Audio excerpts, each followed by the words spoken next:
Former San Francisco 49ers star Dana Stubblefield was sentenced to 15 years to life in prison Thursday for raping a prospective babysitter at his Morgan Hill home 5 years ago. The sentence was announced by Judge Arthur Bocanegra after refusing a defense motion for a new trial. Last week, the 6th District Court of Appeal denied a related petition filed on behalf of Stubblefield by his attorneys Kenneth Rosenfeld and Alan Sawyer, who planned to appeal their client's conviction. In July, a jury found Stubblefield guilty of raping, with the threat of a gun, a woman, identified in court as Jane Doe, who had come to his home to interview for a babysitting job on April 9, 2015. Stubblefield was also convicted of forcible oral copulation and false imprisonment. He has been held in the Santa Clara County Main Jail since the verdict. During the trial, Deputy District Attorney Tim McInerney also called on the testimony of 2 women who testified to being assaulted by Stubblefield. Their claims were not charged because of issues with statutes of limitation and jurisdiction. "No" meant nothing to this defendant.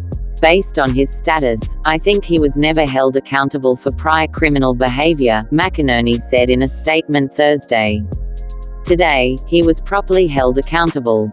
Stubblefield's attorneys continue to assert that they were stymied throughout the trial by Bocanegra's refusal to allow them to present the crux of their defense, their claim that Doe had engaged in paid sex with Stubblefield and that she was not sexually disabled as portrayed by the prosecution.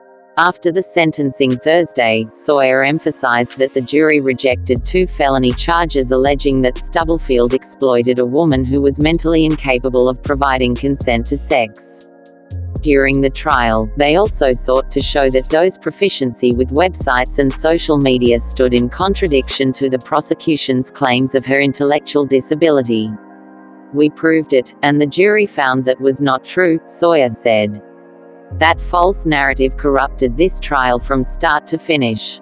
In September, Bocanegra struck down a motion by the attorneys to disqualify him from presiding over the case, which was followed by the appellate court petition. The defense attorneys clashed frequently with Bocanegra over the judge's application of rape shield laws that prohibit a rape victim's sexual history from being introduced as evidence to discredit him.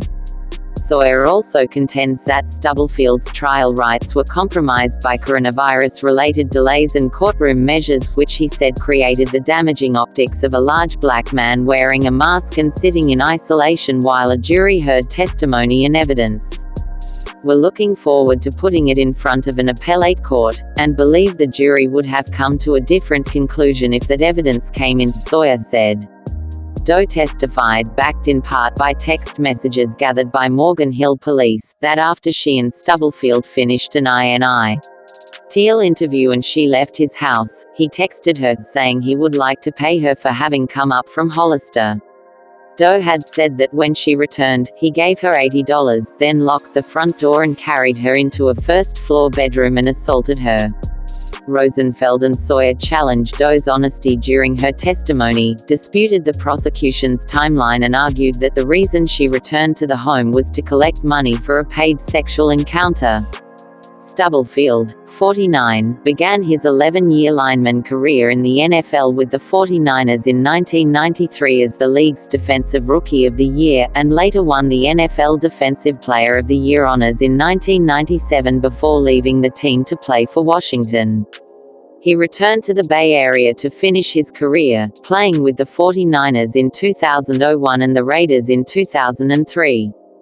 McInerney argued throughout the case that Doe was overpowered and overwhelmed by the much larger Stubblefield, who used his physical stature and celebrity to commit the assault, adding Thursday that the victim testified with bravery, poise, and grace and allowed the jury to get a true picture of the man.